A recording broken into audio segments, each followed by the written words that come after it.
C'è un bel rapporto, Assessore Caner, con il Friuli?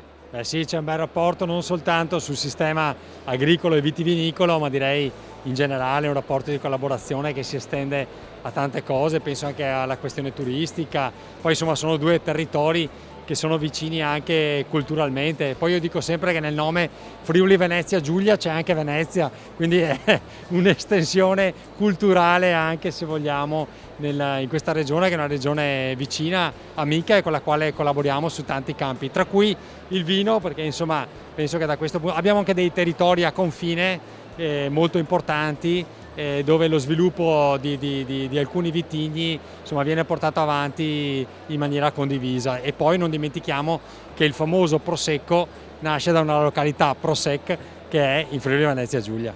Allora, il Prosecco è importante, ma sottolineava il collega e assessore Caner, c'è quella parolina Venezia in Friuli Venezia Giulia.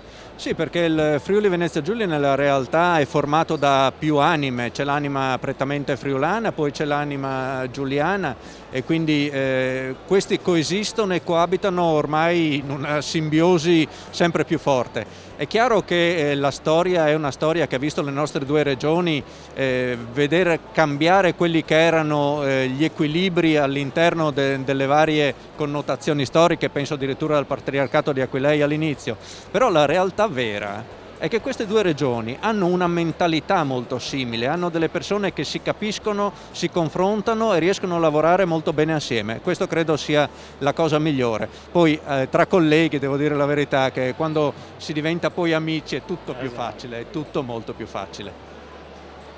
Grazie.